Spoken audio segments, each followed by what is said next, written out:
عليكم ورحمة الله وبركاته.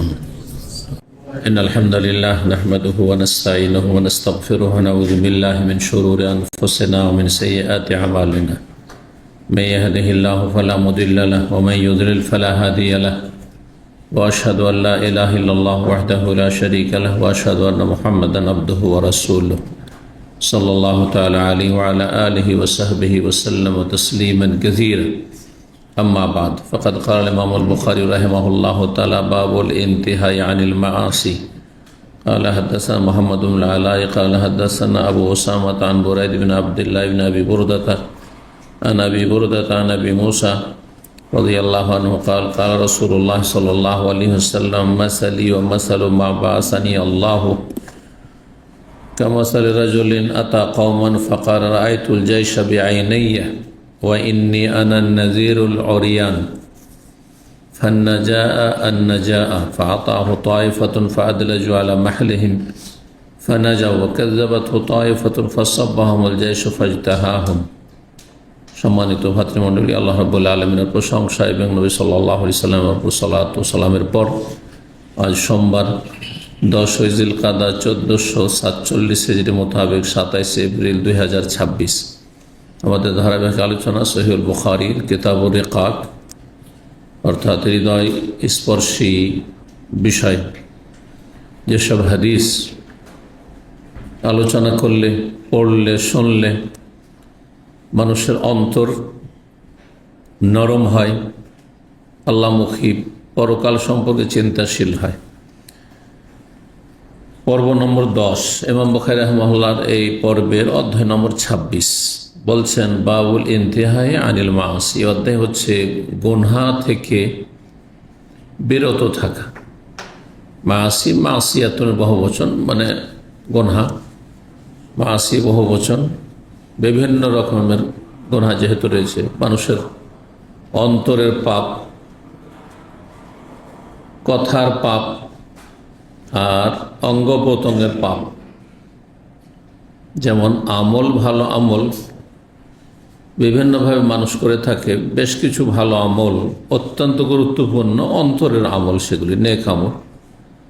জবান দ্বারা নেক আমল, নেকির কাজ, কালিমা পাঠ করছেন আপনি, কোরআন তেলাওয়াত করছেন, জিকির আজকার করছেন, সুবহানাল্লাহ, আলহামদুলিল্লাহ, লা ইলাহা ইল্লাল্লাহ, আল্লাহু আকবার ইত্যাদি ইত্যাদি। ভালো কথা বলছেন, সালাম দিচ্ছেন, সালাম নিচ্ছেন, মানুষের উপকার করছেন কথার দ্বারা।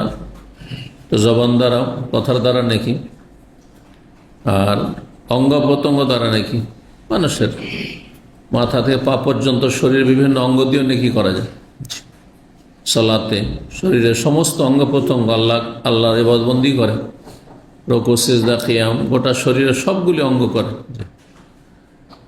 যখন মানুষ সিয়াম পালন করে, রোজা রাখে, তখন গোটা শরীর রোজা রাখে, মাথা থেকে পা পর্যন্ত। শারীরিক অঙ্গ প্রত্যঙ্গের ইবাদত। হজ উমরা করে, অঙ্গ প্রত্যঙ্গের ইবাদত প্লাস সম্পদের ইবাদত, হ্যাঁ, দুটো মিলিয়ে ইবাদত, হজের ইবাদত। এইরকমই যখন নেকির কাজ মানুষের অন্তর দিয়ে হয়, আর জিহ্বা দ্বারাও হয়, আর অঙ্গ প্রত্যঙ্গ দ্বারা হয়, ঠিক তেমনি গুনহাও অন্তর দিয়ে গুনাহ হয়। কুফরি লালন করা, কুফরি আকীদা, শিরক লালন করা, এইরকমই যে কোনো বেদাতি ধারণা লালন করা, অন্তরে ধরে রাখা, সব অন্তরের গুনাহ।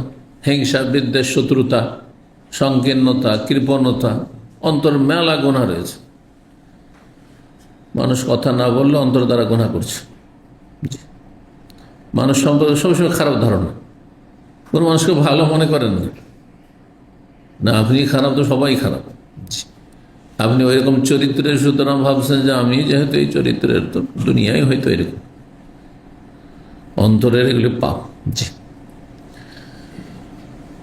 অন্তরের বহু পাপ রয়েছে। অন্তরে যেমন নেকি রয়েছে, অন্তরের পাপ বহু রয়েছে। জবান দ্বারা যেমন নেকি হয়, তেমন গুনাহ হয়। সবচেয়ে বড় গুনাহ কুফরি, শিরকি কথা, ইয়া গাউস মাদাদ, ইয়া জিলানি, ইয়া হাসান, ইয়া হুসাইন, ইয়া আলী, সবচেয়ে বড় শিরক। অমুসলিমদের শিরক হোক আর মুসলিম জাতির শিরক হোক, শিরকি কথা উচ্চারণ করা। আল্লাহর ওলিয়া উলিয়া মরে না, যে মরে না বললেন, এটা জবানের শিরকি কুফরি গুনাহ হইল। অঙ্গ প্রত্যঙ্গ দিয়ে গুনাহ, হাত দ্বারা গুনাহ, পা দ্বারা গুনাহ, চোখ দ্বারা গুনাহ, অঙ্গ প্রত্যঙ্গ দিয়ে গুনাহ। তো যাবতীয় গুনাহ থেকে বিরত থাকা, বেঁচে থাকা সম্পর্কে, যে যত বেশি গুনাহমুক্ত হবে সে তত বেশি দুনিয়া আখেরাতে আল্লাহর প্রিয় বান্দা হিসাবে গণ্য হবে এবং সম্মানিত হবে। মানুষের গুনাহ, পাপ হচ্ছে নাপাক বস্তুর মতো, মলমূত্রের মতো। মানুষের শরীরে যদি মলমূত্র লেগে থাকে তাহলে সে কত খারাপ অবস্থায় আছে চিন্তা করুন আপনি। কেউ রুচি করে তার পাশে বসবে যে শরীর থেকে গন্ধ ছড়াচ্ছে, ঠিক ওই রকমই পাপ হচ্ছে ওই রকম। পাপের গন্ধ, পাপের নোংরামি মলমূত্রের চাইতে নিকৃষ্ট, কিন্তু মানুষ টের পায় না, যার ফলে মানুষ পাপে জড়িয়ে যায়, অথবা পাপের সাথে চলাফেরা করে, পাপের সাথে উঠা বসা করে, পাপের সাথে আত্মীয়তা করে। নাহলে পাপের যদি দুর্গন্ধ থাকতো মলমূত্রের মতো, তাহলে মানুষ পাপের ধারে কাছে যেত না, পাপের ধারে কাছে যেত না। অপরাধী যারা বিভিন্ন গুনাহে জড়িত, তাদের সাথে কোনো রকম রিলেশন, সম্পর্ক রাখতো না। আল্লাহ হেফাজত করুন। বাবুল ইন্তেহা, ইন্তেহা মানে বেঁচে থাকা, বিরত থাকা। কোরআনে কেন রয়েছে ওমা আতাকুমুর রাসূল ফাখুযুহু, যা রসুল দেন তা গ্রহণ করো। ওমা নাহাকুম আনহু, যা থেকে তোমাদেরকে নিষেধ করেছেন ফান্তাহু, তোমার বিরত থাকো। ইন্তেহা, ইন্তেহা মানে শেষ, স্টপ, থামো। তো এই যে ওখান থেকে ইন্তেহা, এটা মাসদার। ফান্তাহু আমরা শেখা, আর ইন্তেহা হচ্ছে মাসদার। বাবুল ইন্তেহাই আনিল মাআসি, বিভিন্ন গুনাহ থেকে, গুনাহ সমূহ থেকে বিরত থাকা। 6482 নম্বর হাদিস। হাদিস বর্ণনা করেছেন আবু মুসা আশআরী রাদিয়াল্লাহু তাআলা আনহু, প্রখ্যাত সাহাবী। তিনি বলেন কাল রাসূলুল্লাহ সাল্লাল্লাহু আলাইহি ওয়াসাল্লাম বলেছেন, মাসালি, আমার দৃষ্টান্ত, আমার উদাহরণ, ও মাসালু মা বাসানি আল্লাহ, আর যা কিছু নিয়ে আল্লাহ আমাকে পাঠিয়েছেন। অন্য রিওয়ায়াতে বেহি শব্দ অতিরিক্ত রয়েছে। ও মাসালু মা বাসানি আল্লাহ বেহি, এটা বেশি স্পষ্ট তাহলে অর্থটি, কিন্তু না থাকলেও যারা আরবি বুঝে তারা ওই অর্থ করতে হবে। আমার উদাহরণ এবং যা নিয়ে আল্লাহ পাঠিয়েছে, যা নিয়ে যে যা বলছে এটা হচ্ছে বেহি, যা নিয়ে আমাকে আল্লাহ প্রেরণ করেছেন। তো নবী সাল্লাল্লাহু আলাইহি ওয়াসাল্লামের উদাহরণ, তিনি নবী এবং রসুল, মানব জাতির হেদায়েতের জন্য, জান্নাতের রাস্তা দেখানোর জন্য, জান্নাতের রাস্তায় লাগিয়ে দেওয়ার জন্য, জাহান্নামের রাস্তা থেকে ফিরিয়ে নিয়ে আসার জন্য তিনি প্রেরিত হয়েছেন। এ হচ্ছে নবী এবং রসুল। আর তার সাথে যা পাঠানো হয়েছে, কি পাঠানো হয়েছে? ওহী, কোরআন এবং সুন্নাহ, হাদিস। কোরআন হাদিস দুটোই হচ্ছে ওহী, আসমানি আল্লাহর বাণী, যে কোরআনে কারীমের আকারে এবং রাসূলুল্লাহ সাল্লাল্লাহু আলাইহি ওয়াসাল্লাম হাদিসের আকারে যা কিছু নিয়ে আমাকে পাঠানো হয়েছে, তার উদাহরণ হচ্ছে কীরকম? কামাসাল রাজুলিন, একজন ব্যক্তির মতো, আতা কওমান, সে কোনো একটি জাতির কাছে আসলো, এসে বলল রাআইতুল জাইশা বিআইনাইয়া, আমি শত্রু সেনাদলকে, জাইশ সেনাবাহিনীকে বলা হয়, শত্রু বাহিনীকে আমি স্বচক্ষে দেখেছি। বেআইনাই, আমি নিজ দুই চোখে দেখেছি। চোখে দেখা মানুষ কেন বলে? আমি চোখে দেখে বলছি, কথাটিকে পাকাপোক্তা করার জন্য, সুনিশ্চিত। শুনে বলা, শুনে বলে বিশ্বাস করা, আর চোখে দেখে বিশ্বাস করা, এর চাইতে বেশি শক্ত বিশ্বাস হচ্ছে যে আপনি সেটা অনুভূতি দ্বারা অনুভূত, তারপরে আপনি সেটা বলছেন, আপনি চোখ দিয়ে নয়, ছুঁয়ে। যেমন আগুনের কথা কেউ শুনেছে, এমন একজন মানুষ যে জীবনে প্রথম আগুন কোনোদিন দেখেন, শুনেছে যে আগুনে মানুষকে জ্বালিয়ে দেয়, বরফে মানুষকে ঠান্ডা করে দেয়, ঠিক না? আর শোনার পরে বিশ্বাস করেছে, ইলমুল ইয়াকিন। কোরআনে কারীমে 3 ইলমের কথা বলা হয়েছে, যেটা মানুষ বিশ্বাস করে সেটা। আর একটা হচ্ছে বিশ্বাসযোগ্য নয়, সেটা এখানে বাদ। যা আমরা বিশ্বাস করি তিন ধরনের। একটা ইলমুল ইয়াকিন, জ্ঞান অর্জন করে বিশ্বাস, কিন্তু চোখে দেখিনি, হয়তো মেলা কিছু দুনিয়ার আমার চোখে দেখিনি বা দেখি না, কিন্তু বিশ্বাস করি।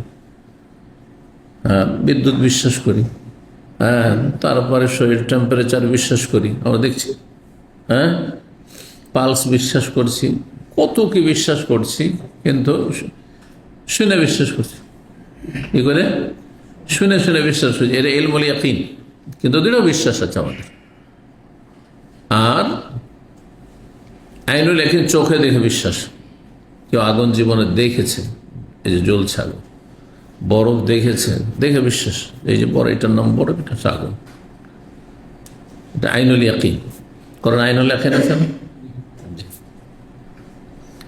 আর আরেকটা হচ্ছে হাক্কুল ইয়াকিন। যে হাক্কুল ইয়াকিন, হাক্কুল ইয়াকিন হচ্ছে বাস্তব দ্বারা আপনি দৃঢ় বিশ্বাসী হয়েছেন।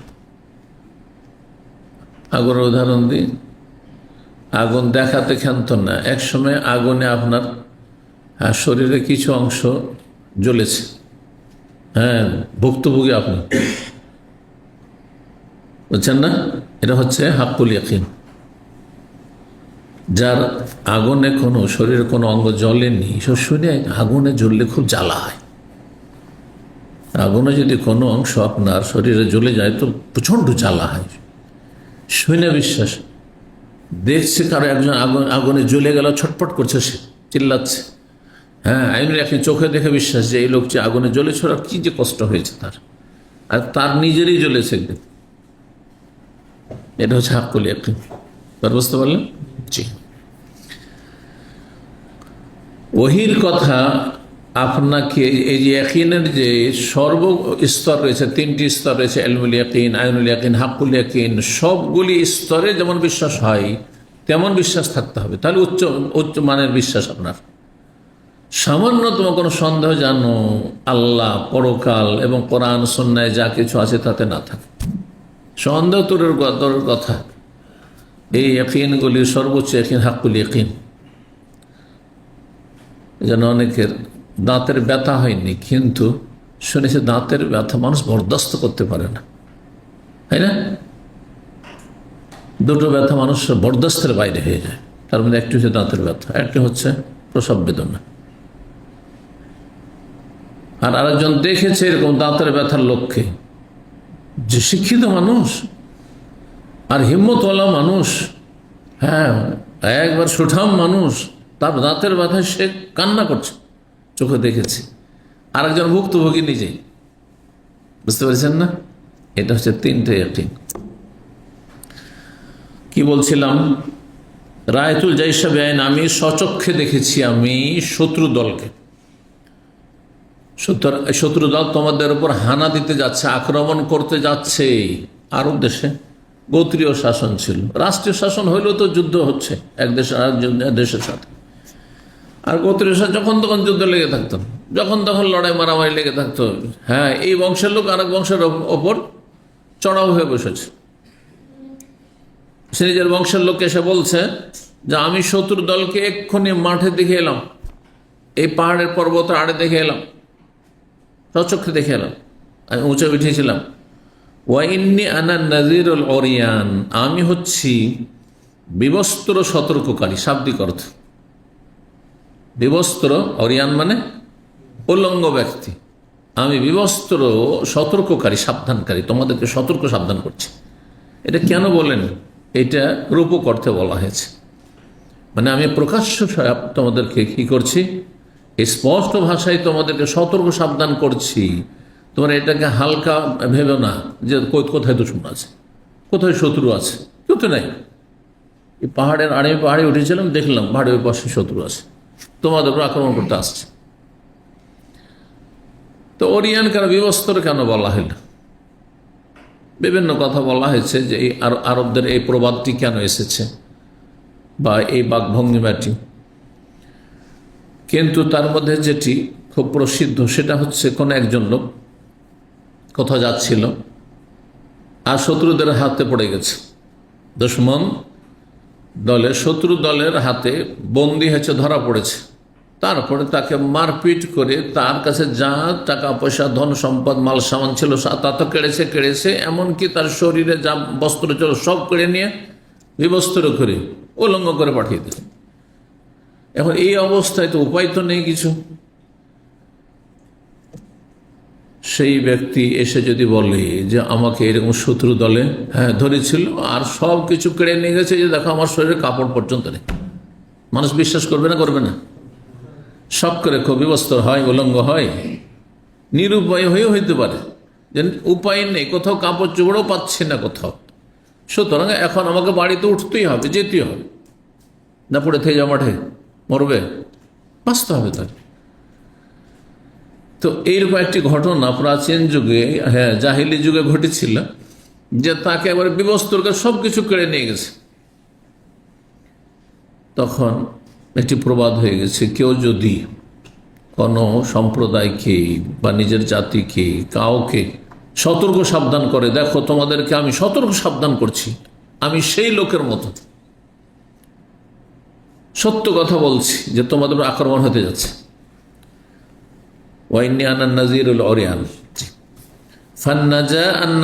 সুতরাং তোমরা নিজের আত্মরক্ষার ব্যবস্থা করো, নিজে বাঁচার ব্যবস্থা করো, নাজাতন থেকে মানে মুক্তির ব্যবস্থা করো, শত্রু দল থেকে মুক্তির রেহাইয়ের ব্যবস্থা করো। কেমন করে প্রতিরক্ষার ব্যবস্থা করো, প্রস্তুত হও, সুরক্ষিত স্থানে তোমরা আশ্রয় নাও, অথবা প্রস্তুতি নাও লড়াই করার জন্য, যুদ্ধ করার জন্য। ফাতাহ তায়েফাতুন, তখন যেই জাতিকে গিয়ে, যে বংশের লোককে গিয়ে বলল বা যে দেশের মানুষকে, তাদের একটা দল তো তা মেনে নিল যে কথা ঠিকই, লোকটি ঠিকই বলেছে, আমাদেরই লোক।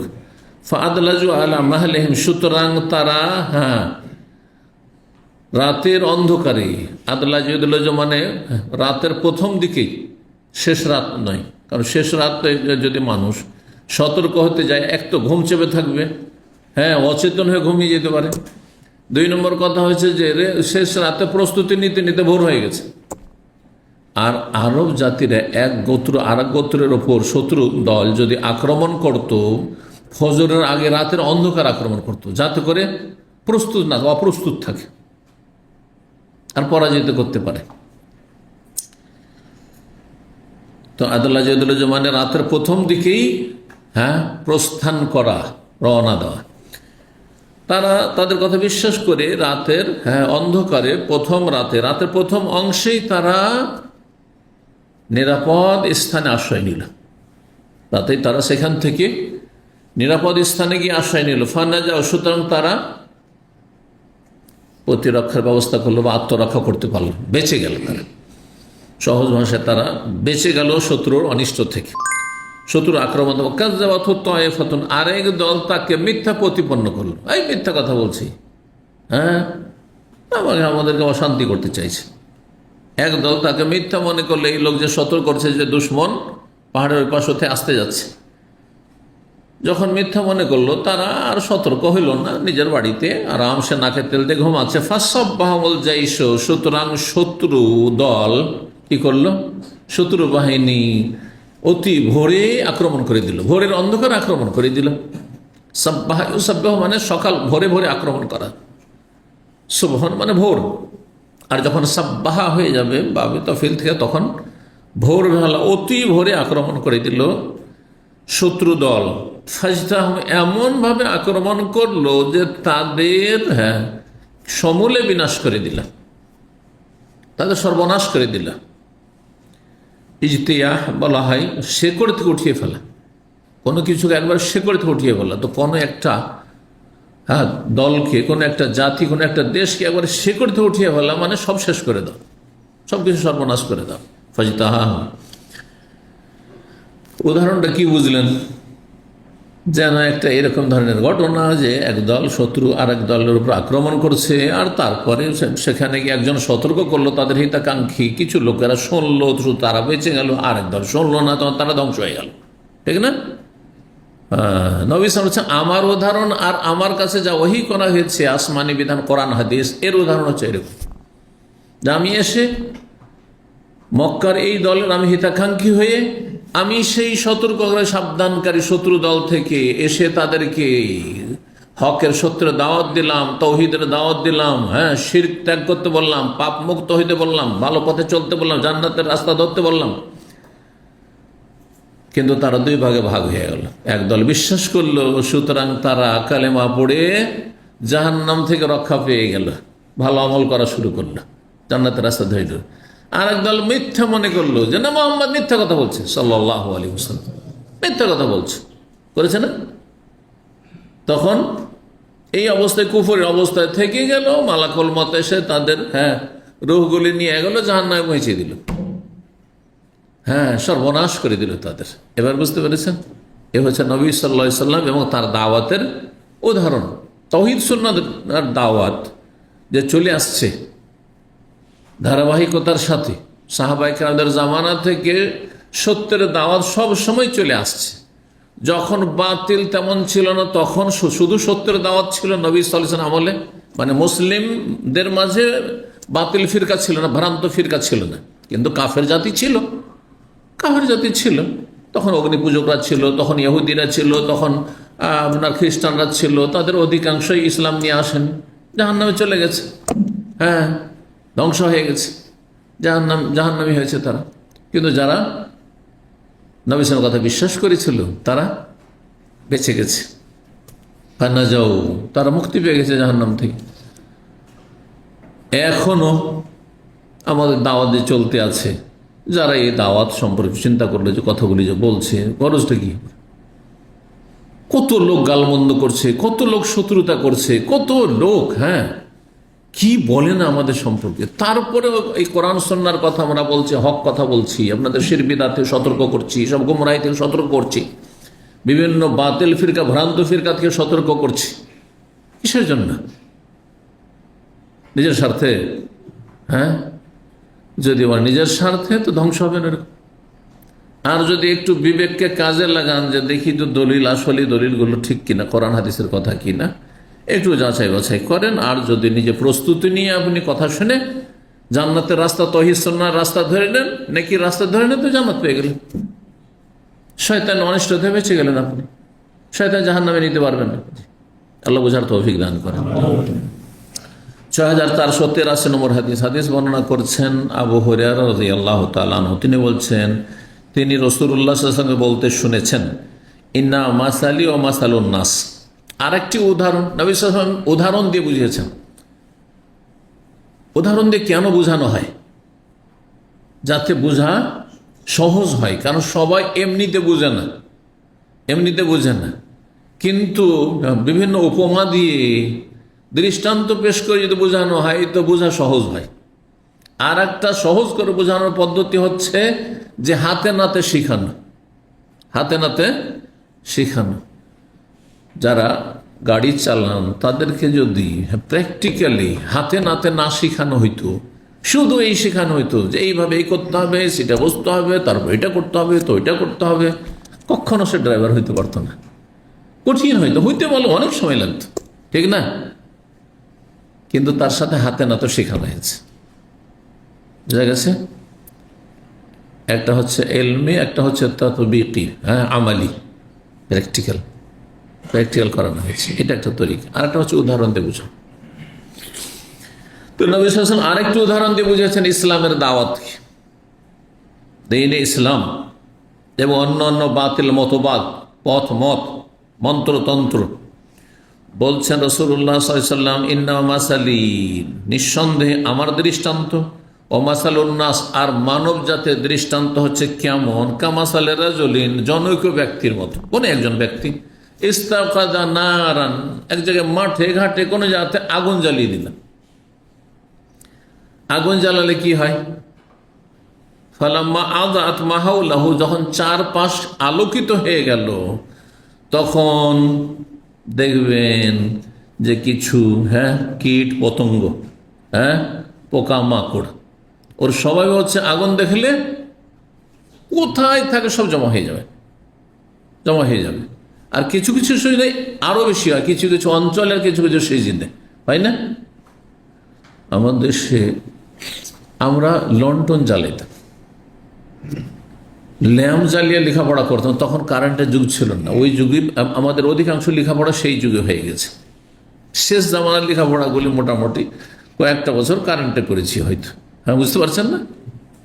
বাড়িতে লেখাপড়া করলো, সে প্রাইমারি কালে অথবা মক্তব মাদ্রাসায় পড়লো, তারপরেও পড়েছি মোটামুটি দাওরার কাছাকাছি পর্যন্ত পড়েছি, যে কারেন্ট ছিল না হয়তো। একটা লামজালি লন্ঠন, তার আগে চেরাক, প্রদীপের যুগ ছিল। আল্লাহু আকবার, মানুষের অভাব ছিল অধিকাংশ বাড়িতে, হয়তো একটা লন্ঠন, বাকি সব প্রদীপ আছে। যে পড়ে হয়তো স্কুল কলেজে পড়ে, মাদ্রাসায় পড়ে, আর মোটামুটি সচ্ছল তো চলো, ছেলেটাকে একটা ল্যাম্প দিয়েছে যে তুই ল্যাম্পে লেখাপড়া করছে, হ্যাঁ আলোটা ভালো হবে। আর না হলে বাড়িতে প্রদীপ জ্বলছে, আর ঘর কালি হয়ে যাচ্ছে, ময়লা হয়ে যাচ্ছে। আল্লাহ শুকরিয়া আদায় করেন, বলেন আলহামদুলিল্লাহ। কোথায় এই বিদ্যুৎ? এই বিদ্যুৎ কোথায়? তো দেখতাম যে লেখাপড়া করছি, পড়বো আর কি, পোকামাকড় এত বেশি বিরক্ত করা শুরু করলো যে আর বইয়ের উপরে বসে যাচ্ছে। ও তো আগুনে তো বসতে যাচ্ছে, কিন্তু চারপাশে চেহারাই এমন কষ্ট দিচ্ছে যে আর পড়া সম্ভব হয় না, লেখাপড়া বন্ধ। ওই দিনেই লেখাপড়া করে নিতে হবে।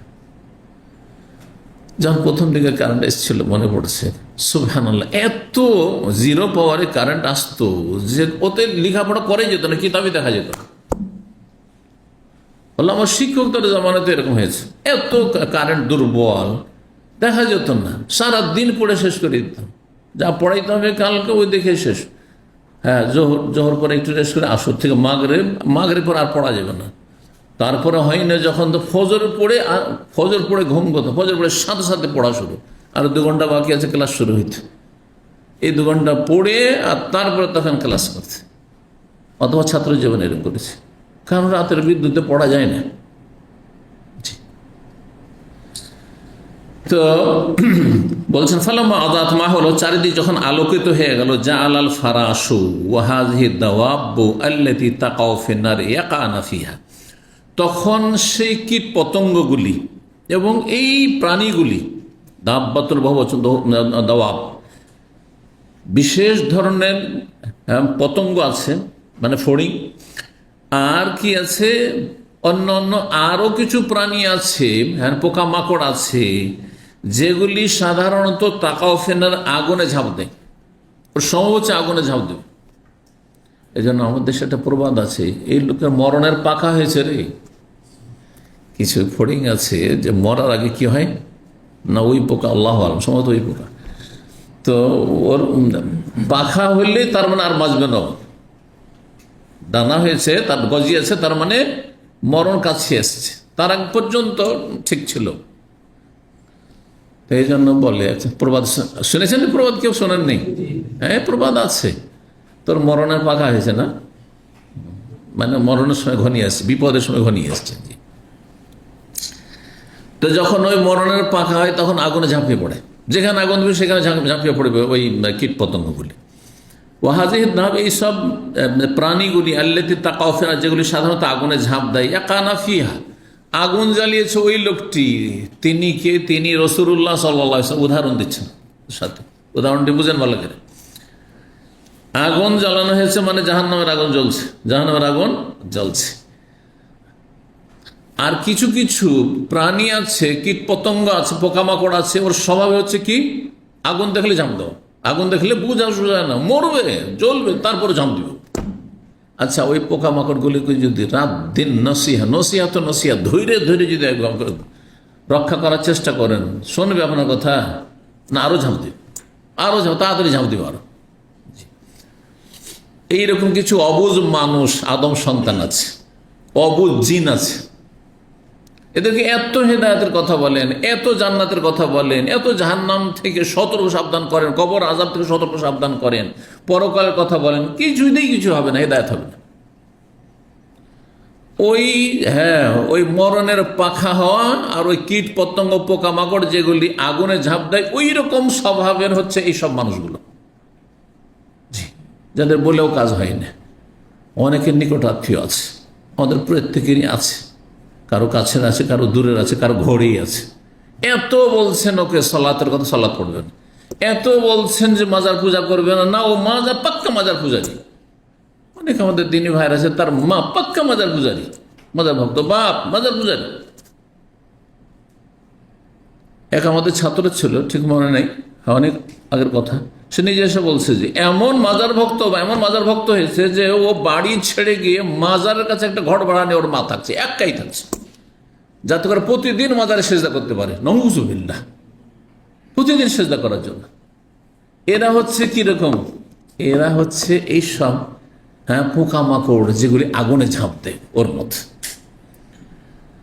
যাদেরকে পাপ থেকে এত সতর্ক সাবধান করছে যে জেনা ব্যভিচার জাহান্নামে নিয়ে যাবে, খুন করলে এত শাস্তি রয়েছে, মদ খেলে এত শাস্তি রয়েছে, হারাম খেলে এত শাস্তি রয়েছে, সুদ খেলে এত শাস্তি রয়েছে, ইত্যাদি ইত্যাদি, ঘুষখোর জাহান্নামে যাবে, ঘুষখোরের লানত রয়েছে ইত্যাদিতে, যতই বলেন না কেন কিছুইতেই কিছু না। এরা হচ্ছে যত পাপী, ফরজ ত্যাগ করে পাপ করা হোক অথবা হারাম নাজাইজে লিপ্ত হয়ে পাপ হোক, যত পাপী সমাজ আছে, সে অমুসলিম কাফের পাপী হোক অথবা মুসলিম সমাজের অধিকাংশই পাপী, এরা হচ্ছে সে অবুঝ, কীট পতঙ্গের মতো, পোকামাকড়ের মতো, যেগুলি আগুন দেখলেই ঝাঁপ দেয়। আলেম ওলামারা তাদেরকে সতর্ক সাবধান করছেন, কোরআন সুন্নাহর আলেমরা। সর্বপ্রথম রাসূলুল্লাহ সাল্লাল্লাহু আলাইহি উম্মতের, তিনি সর্বাত্মক চেষ্টা করে এই আগুন থেকে বাঁচাবার চেষ্টা করেছেন, কিন্তু এই কীট পতঙ্গের মতো মানুষরূপী লোকগুলি এরা ঝাঁপ দিচ্ছে তাতে। তাই বলছেন যে এই কীট পতঙ্গগুলি তাতে ঝাঁপ দিতে যাচ্ছে। ফাজা আল্লাহ রাজল, তখন এই লোকটির কাজ হলো ইয়াজাওহন না, সে বাধা দিচ্ছে, আগুনে পড়তে ঝাঁপ দিতে বাধা দিচ্ছে। ওয়াইয়াগলিব না হোক, কিন্তু এই পোকামাকড়গুলি, কীট পতঙ্গগুলি তাকে হারিয়ে দিচ্ছে, মানে পারছে না, অপারগ হয়ে যাচ্ছে, শুনছেই না, আর কোনো কাজ হচ্ছে না এত চেষ্টা করেও। ফায়াক্তাহেমনা ফিহা, সুতরাং এই পোকামাকড়গুলি সবগুলি গিয়ে ঝাঁপ দিচ্ছে আগুনে, এত বাধা দেওয়া সত্ত্বেও এই লোকটি বাধা দিচ্ছে আর তারা আগুনে ঝাঁপ দিচ্ছে। এখন উদাহরণটি বোঝানো যাবে, আমি জাহান্নামের আগুন থেকে তোমাদেরকে রক্ষা করার জন্য তোমাদের কোমরটা ধরে টেনে হেঁচড়ে নিয়ে আসার চেষ্টা করছি, তোমরা জাহান্নামে পড়িও না, শিরিক করে কুফরি করে জাহান্নামে পড়িও না, জাহান্নামে যেও না, বেদাত করে জাহান্নামে যেও না, ফরজ ওয়াজিব ছেড়ে জাহান্নামে যেও না, হারাম নাজায়েজ কাজ করে হারাম খেয়ে জাহান্নামে যেও না। আমি তোমাদের কোমর, হোজাজ কোমরকে বলা হয়, তোমাদের কোমরকে ধরে, কারণ কোমর ধরেই মানুষকে সামলানো সহজ, এমনি হাত ধরে সামলানো যাবে না, পা ধরেও সামলানো যাবে না, ঠিক না? কিন্তু কোমর ধরে নিলে অনেকটা জব্দ করা যায়, এই জন্য কোমর কথা বোঝানো হয়েছে। আমি তোমাদের যেন কোমর ধরে তোমাদের জাহান্নামের আগুন থেকে রক্ষা করার জন্য চেষ্টা করছি। ও আনতুম তাকাহামুনা ফিহা, আর তোমরা তাতে ঝাঁপ দিতেই আসো, আগুনে ঝাঁপ দিতে আসো, শুনছই না, শুনছই না, তোমরা ভ্রুক্ষেপই করছো না, পরিণাম নিয়ে চিন্তা করছো না যে আমি তোমাদের হিতাকাঙ্ক্ষী। যেমন এই লোকটি যে আগুন জ্বালিয়েছে, কিন্তু পোকামাকড়কে নিষেধ করেছে, পোকামাকড় হিতাকাঙ্ক্ষী সে, কিন্তু না শুনছেন। 6484 নম্বর হাদিস বর্ণনা করছেন আব্দুল্লাহ বিন আমর বিন আস রাদিয়াল্লাহু তাআলা আনহু, তিনি বলেন কালা নবী সাল্লাল্লাহু আলাইহি ওয়াসাল্লাম বলেন, আল মুসলিমু মান সালামা আল মুসলিমুনা মিন লিসানি ওয়া ইয়াদিহি, সত্যিকারের মুসলিম, আল মুসলিমুন আল মুসলিমুল হাকিকি, সত্যিকারের মুসলিম, অথবা বলতো আল মুসলিমুল কামিল, পূর্ণাঙ্গ মুসলিম, পূর্ণাঙ্গ মুসলিম। এই নয় যে এই পাপটা থাকলে কাফের হয়ে যাবে, সেই জন্য এই কথাটি লাগাইতে হবে। না যদি শাব্দিক অর্থ করেন, মুসলিম ওই ব্যক্তি যেই ব্যক্তির জবানের অনিষ্ট থেকে আর হাতের অনিষ্ট থেকে অন্যরা রক্ষা পাবে। তাহলে যেই ব্যক্তি জবান দ্বারা মানুষকে কষ্ট দেয়, গীবত করে, চুগলখড়ি করে, মিথ্যা অপবাদ দিয়ে থাকে, আর বিভিন্ন রকমের অন্যায় করে থাকে জবান দ্বারা, অশ্লীল কথা বলে, গালমন্দ করে, লড়াই ঝগড়া করে, এইরকমের হাত দ্বারা কষ্ট দেয়, মারধর করে, তো সে কি কাফের? কাফের নাই, সে ফাসিক, কিন্তু সে হচ্ছে দুর্বল ইমানের মুসলিম, প্রকৃত মুসলিম না। এই জন্য আল মুসলিমও এখানে একটি কথা উজ্জু মানতে হবে, তাহলে ভাব অর্থ ঠিক। আল মুসলিমুল হাকিকি বা আল মুসলিমুল কামেল, পূর্ণাঙ্গ পারফেক্ট মুসলিম ওই ব্যক্তি, মান সালেম আল মুসলিমুনা, যার অনিষ্ট থেকে, কিসের অনিষ্ট থেকে? মিল্লেসানি হইয়াদি, যার জবানের জিহ্বার অনিষ্ট থেকে আর যার হাতের অনিষ্ট থেকে মুসলিমরা নিরাপদ থাকবে। সালেমা ইসলাম মানে নিরাপদ থাকা। সত্যিকার মুসলিম হতে তাহলে আপনার জবান দ্বারা কাউকে যেন কষ্ট না হয়, কোনো এমন কথা বলবেন না যেটা মানুষের অন্তরে দাগ কেটে দেয়। আরবিতে একটি কবিতা রয়েছে যে মানুষের শরীরে যদি অস্ত্রের আঘাত হয় তো ঘা ভালো হয়ে গেলে সেটা ভরাট হয়ে নিশ্চিহ্ন, ঘায়ের দাগ নিশ্চিহ্ন হয়ে যায়, থাকে না অনেক সময়। আমরা এক সময় টিকা দিয়েছি এগুলোতে, আগের যুগের টিকাগুলিতে পুরো দাগ হয়ে যেত। হ্যাঁ, ছোটকালে একটা টিকার দাগ আছে, কিন্তু আরো দুটো টিকা আমার মনে পড়েছে, যেটা মনে পড়ে না সেটার দাগ কিন্তু আছে। অনুন্নত তখন ছিল তো, সেই জন্য বড় বড় করে একবারে কেটে দিত টিকা তখনকার হইতো। এই এরকম ইঞ্জেকশন ছিল না, জানেন না কারো দাগ আছে শরীরে? হ্যাঁ, টিকার দাগ আগের যুগে ছিল। কিন্তু এখানে মনে হচ্ছে যে দুটো দেওয়া হয়েছে, আমার মনে পড়তো হয়তো 5-7 বছর বয়স হবে, তো এই জন্য মনে পড়ছে, বা 8 বছর হইতে পারে। কিন্তু সেই দাগ ছিল 8-10 বছর ছিল, মনে পড়ছে, তারপর নেই। অনেক ঘা শরীরে হয়েছে, আঘাত লেগেছে হয়তো, কিন্তু অধিকাংশ দাগ চলে গেছে, ঠিক না? অস্ত্রের দাগ, অস্ত্রের আঘাতে যে আঘাত করা হয় সে তাতে মানুষ কষ্ট পায়, কিন্তু সেই দাগ অনেক সময় মুছে যায়, থাক নিশ্চিহ্ন হয়ে যায়, চেনা যায় না যে এই জায়গা কেটেছিল আমার। কিন্তু মানুষের জবান দ্বারা যখন আঘাত করা হয় সারা জীবন থেকে যায়, বলতেই পারে না অনেক সময়, ইস আমাকে এত কষ্ট দিয়েছে, সে এত নোংরা ভাষা বলে কষ্ট দিয়েছে, হ্যাঁ আমার মিথ্যা অপবাদ দিয়ে কষ্ট দিয়েছে, আমার গীবত করে কষ্ট করে, আমার মানহানি করে কষ্ট দিয়েছে, আমার সম্পর্কে বিরূপ মন্তব্য করে কষ্ট দিয়েছে, ইত্যাদি ইত্যাদি। এই জন্য জবানকে সবসময় কন্ট্রোল। জবানের আঘাত, জি, জবানের আঘাত অস্ত্রের আঘাতের চাইতে বেশি মারাত্মক। বল মুহাজির, আর সত্যিকারের মুহাজির, হিজরতকারী, যে এক দেশ থেকে এক দেশ হিজরত করছে, এক গ্রাম থেকে আরেক গ্রামে হিজরত করছে, এক এলাকা থেকে আরেক এলাকায় হিজরত করছে আল্লাহ সন্তুষ্টির জন্য, ভালোভাবে ছেলে মেয়ে মানুষ করার জন্য, নিজে ভালোভাবে ইবাদতবন্দি করার জন্য, সওয়াবের কাজ। কিন্তু সত্যিকার প্রকৃত হিজরতকারী, পূর্ণ হিজরতকারী কে? যেই ব্যক্তি মান হাজারা, যে পরিত্যাগ করলো। হাজারা মানে হিজরত করা, কারণ সেখানেও পরিত্যাগ, একটা গ্রাম ত্যাগ করে, একটা দেশ ত্যাগ করে আর এক দেশে যাচ্ছেন। আর হাজারা এহাজর মানে ছেড়ে দেওয়া। এই জন্য কথা বন্ধ করা আরবিতে হাজারা এহাজর। ওয়ালা ইয়াহিলুল মুমিন মুসলিমিন, কোন মুসলিমের জন্য হালাল নয় ইয়াহজুরা আখাহু ফাওকা 3 দিনের বেশি কোন ভাই মুসলিম ভাইয়ের সাথে কি করবে? ইয়াহজুরা, হিজরত করে। এই কোন হিজরত?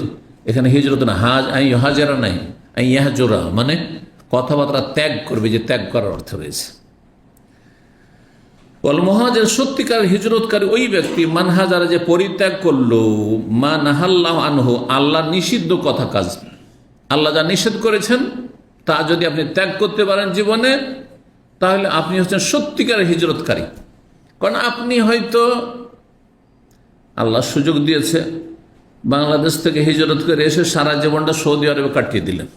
হ্যাঁ, সেটা যেভাবে হোক না কেন তো কাটিয়ে দিলেন মনে করে, এইটাও এক ধরনের হিজরত, যদিও স্থায়ী না হইলে আপনার ক্ষণস্থায়ী হিজরত, ঠিক না? কিন্তু কাটিয়ে দিলেন দীর্ঘ সময়, 20 বছর, 30 বছর, 40 বছর, অনেকে কাটিয়ে দিচ্ছেন। কিন্তু এখানে এসেও যদি পাপ করেন তাহলে আপনি কি সত্যিকারের মুহাজির না সত্যিকার হিজরতকারী না? হিজরত তো করেছে বাংলাদেশ থেকে, হ্যাঁ, বেদাতি এলাকা থেকে, শিরকি এলাকা থেকে, পীর মুরিদের এলাকা থেকে, আহলে হাদিস এলাকাতে আপনি হিজরত করেছেন, কিন্তু এখানে এসে বিভিন্ন পাপ করছেন।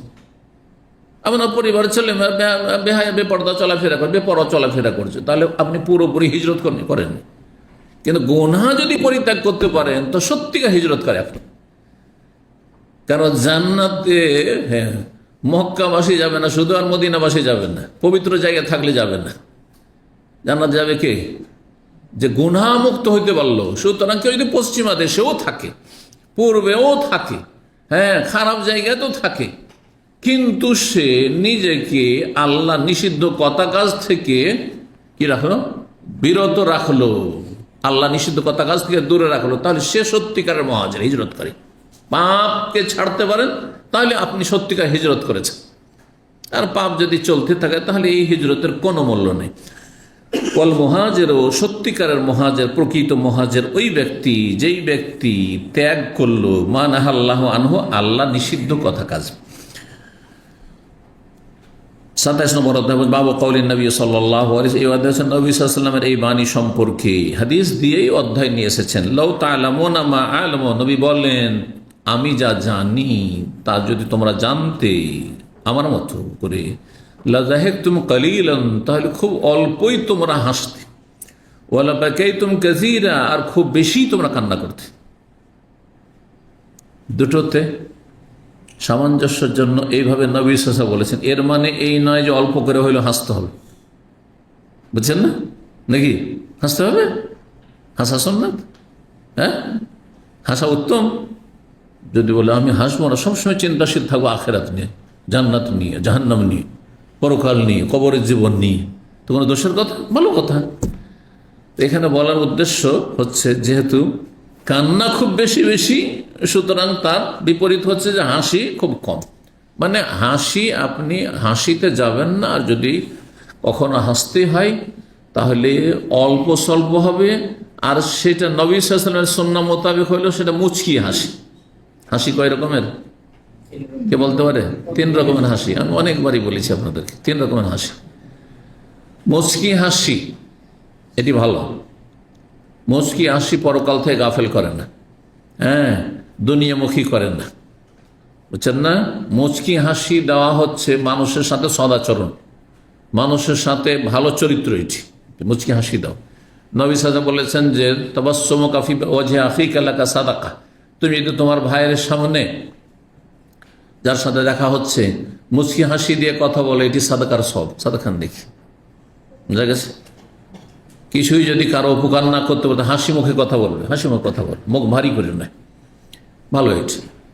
মাঝামাঝি হাসিকে জাহেক বলা হয়, মধ্যম হাসি, মাঝে মধ্যে যদি অল্প হয়, লা জাহেক, এই যে জাহেক, জাহেক তুমি অল্প হাসি। কারণ সবসময় যদি গুমসুম থাকেন, না হাসেন, তো অনেক সময় অনেকের ডিপ্রেশন চলে আসতে পারে। হ্যাঁ, সেই জন্য একটু হাসেন, একটু ফ্রি হন। আর আরেকটি হাসি হচ্ছে কাহ কাহা, যেটা অট্ট হাসি, হ্যাঁ, হা করে হাসা, দাঁত বের করে হাসা আর জিহ্বা বের করে হাসা, বুঝছেন না? এটা অপছন্দনীয়, এটি অপছন্দনীয়, এটি অভদ্র লোকের কাজ, অভদ্র লোকের কাজ, এটা মুমিনের শান নাই। তো 6485 নম্বর হাদিস, হাদিস বর্ণনা করেছেন আবু হুরায়রা রাদিয়াল্লাহু তাআলা আনহু, তিনি বলেন নবী সাল্লাল্লাহু আলাইহি ওয়াসাল্লাম বলেছেন, লাউ তা'লামুনা মা আ'লামু, আমি যা জানি তোমরা যদি জানতে, লা দাহিকতুম কালিলাম, অল্পই তোমরা হাসতে, ওয়ালা বাকাইতুম কাসীর, খুব বেশি কান্না করতে। হাদিস আরেকটি রয়েছে, যেহেতু আগেরটি আবু হুরায়রা আর এটি হচ্ছে আনাসের বর্ণনা, বর্ণনাকারী শুধু আলাদা আলাদা, হাদিস একই রকম, সেই জন্য নিয়ে এসেছেন। এটা দেখাতে যে এই হাদিস একাধিক সাহাবায়ে কেরাম থেকে বর্ণিত হয়েছে। 6486 নম্বর হাদিস, হাদিস বর্ণনা করেছেন মুসা বিন আনাস, তার পিতা আনাস রাদিয়াল্লাহু তাআলা আনহু থেকে, তিনি বলেন কালা নবী সাল্লাল্লাহু আলাইহি ওয়াসাল্লাম, নবী সাল্লাল্লাহু আলাইহি ওয়াসাল্লাম বলেছেন, লাউ তা'লামুনা মা আ'লাম, আমি যা জানি তোমরা যদি জানতে, লা দাহিকতুম কালিলা, খুব স্বল্পই হাসতে, ওয়ালা বাকাইতুম কাসীরা, খুব বেশি তোমরা ক্রন্দন করতে। এখন যে কথাটি এখানে বলার এবং আপনাদের জানার প্রয়োজন, সেটা হচ্ছে নবী সাল্লাল্লাহু আলাইহি ওয়াসাল্লাম বলছেন আমি যা জানি তোমরা যদি জানতে, ওটা কি জিনিস? যাতে হাসি কমে যেত একেবারে আর কান্না বৃদ্ধি পেত। নবী সাল্লাল্লাহু আলাইহি ওয়াসাল্লাম আমাদের চাইতে সব কিছুতে বেশি জানেন, বুঝছেন না? কিন্তু সব কিছুকে এখানে উদ্দেশ্য করা হয়, ভবিষ্যৎ কি হবে, হ্যাঁ, পৃথিবীর, নবী সাল্লাল্লাহু আলাইহি ওয়াসাল্লাম অনেক কিছু বলেছেন, বলেন নাই? আচ্ছা, অতীত সম্পর্কে আম্বিয়া রাসূলগণের কাহিনী, হ্যাঁ, তারপরে নবী সাল্লাল্লাহু আলাইহি ওয়াসাল্লামের জামানা সম্পর্কে, হ্যাঁ, নবী সাল্লাল্লাহু আলাইহি ওয়াসাল্লাম এইভাবে দিনের হুকুম, আহকাম, মাসলা মাসাইল সম্পর্কে সব কিছুতেই নবী আমাদের চাইতে, সবার চাইতে, সমস্ত মানুষ, এমনকি সাহাবায়ে কেরাম চাইতে সবচেয়ে বেশি তিনি জ্ঞানী, ঠিক না? আম্বিয়া রাসূলগণের চাইতে, অন্যান্য নবী রাসূলের চাইতে। কিন্তু এখানে কোন বিষয়টিকে উদ্দেশ্য করা হয়েছে? লাউ তা'লামুনা মা আ'লাম, আমি যা জানি তোমরা যদি জানতে, তাহলে তোমাদের হাসি একেবারে কমে যেত আর কান্না তোমাদের সব সময় হতো, সবসময় কাঁদতে থাকতে। খুব বেশি কান্না করতে, কিন্তু কান্নাই আসে না, কান্নাই আসে না। দিনের পর দিন পার হয়ে যাচ্ছে, সপ্তাহের পর সপ্তাহ পার হয়ে যাচ্ছে, মাসকে মাস পার হয়ে যাচ্ছে, অনেক সময় অনেক মুসলিমদের বছর পার হয়ে যাচ্ছে, জীবন পার হয়ে, জীবনও কান্না আসে না। কোন বিষয়গুলি জানলে আমাদের কান্না বাড়বে আর হাসি কমে যাবে? তিনটি বিষয় মনে রাখবেন। একটি হচ্ছে মরণের সময়কালের ভয়াবহ অবস্থা, মানুষের মরণের সময় যে মৃত্যুর যন্ত্রণা রয়েছে, আর সে মালাকুল মউত যে আমার আপনার রূহ কবজ করে নিয়ে যাবেন, যেখানে নবী সাল্লাল্লাহু আলাইহি ওয়াসাল্লাম বলছে ইন্না লিল মউতি সাকারাত, মরণের বড় যন্ত্রণা রয়েছে, কঠিন যন্ত্রণা রয়েছে, কঠিন যন্ত্রণা রয়েছে। আম্বিয়া রাসূলগণের মরণের যন্ত্রণা হয়েছে, সেই মরণের কষ্ট এবং মরণের সময়ের যে ভয়াবহ অবস্থা। দুনিয়া ত্যাগ করে যখন যাচ্ছেন, নতুন এক জগতে যাচ্ছেন যেখানে আমলের সুযোগই নেই। আরে একবার কলমা পড়ার সুযোগ নেই, একবার তওবা পড়ার সুযোগ নেই, একবার আল্লাহ ভুল করেছে কথা বলার সুযোগ নেই। সুবহানাল্লাহ। এই সময়কাল সম্পর্কে যে ভয়াবহ অবস্থা মরণের সময় যে হবে, এবং মরণের সময় শয়তান আপ্রাণ চেষ্টা করবে আপনাকে আমাকে গোমরাহ করার, আর আপনাকে আমাকে অবিচল থাকতে হবে জান্নাতের রাস্তায়, তাওহীদের রাস্তায়, সুন্নাহর রাস্তায়, নবীর তরিকায়। এই বিষয়গুলি একটা বিষয়। আর একটি বিষয় হচ্ছে বরজাখী জীবন, মরণের পরে যখন আপনাকে আমাকে দাফন করে চলে আসা হবে, তারপরে যে আমাদের পারলৌকিক জীবন, এটা এখন জান্নাত জাহান্নামের হিসাব নিকাশ ফয়সালা হয়নি, এখনো হাসরের মাঠ হয়নি, কিয়ামত হয়নি, কিন্তু এই সময়টা, এই পিরিয়ডটা যে চলছে বরজাখী জীবন, এই জীবনটা সম্পর্কে, কবরের জীবন সম্পর্কে যদি চিন্তা করতে যে আমি জানি, কবরের জীবন সম্পর্কে আমরা সীমিত জানি, যে কবরের জীবন এই হয়, মরণের সময় এই হয়েছে, সীমিত জানি। আপনাদের চাইতে হয়তো আমি একটু বেশি জানি, কিন্তু নবী সাল্লাল্লাহু আলাইহি ওয়াসাল্লাম যতটা জানতেন ততটা জানলে কোনোদিন আমাদের হাসি বেরোতো না, কান্নাই চলতো সবসময়। তাহলে বরজাখী জীবন সম্পর্কে, কবরের জীবন সম্পর্কে, রুহের জগৎ, আত্মার জগৎ, এর লীন এবং সিজ্জিন সম্পর্কে, ইন্নাল আবরারা লাফি ইল্লিন, এই চিন্তা যদি থাকে যে আমি মারা গেলে আমার আত্মা ইল্লিনে যেতে পারবে নাকি সিজ্জিনে যেতে হবে, আল্লাহু আকবার। যদি সিজ্জিনে চলে যায় তখন কি অবস্থা হবে? যদি কবর যদি আমার জাহান্নামের একটি টুকরো হয়ে যায়, রাউযাতুম মিন রিয়াজিল জান্নাহ আও হুফরাতুম মিন হুফারিন নার, নবী সাল্লাল্লাহু আলাইহি ওয়াসাল্লাম বলছেন, হয় সেটি জান্নাতের বাগান হবে কারো জন্য, আর না হলে কারো জন্য সেটি জাহান্নামের সেটি একটি গর্ত হবে।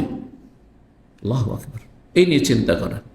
তৃতীয় বিষয় ইয়াউমুল কিয়ামা, কিয়ামতের দিন সম্পর্কে, যেখানে ভয়াবহ অবস্থা, যেখানে বিভিন্ন স্তরগুলির কথা, এক একটি কথা সম্পর্কে বিশদভাবে যদি আমরা জানতাম এবং সেগুলিকে মনে রাখতাম, যে পুলের ওপর দিয়ে যখন পার হইতে হবে, যে পুল মানুষের পশমের চাইতে বেশি চিকন শুরু হবে, তার উপর দিয়ে পার হইতে হবে, আর সেখানে সব আছাড়া খেয়ে খেয়ে পড়বে, জাহান্নামে পড়বে, জাহান্নামের উপরে সেটি স্থাপিত করা হবে।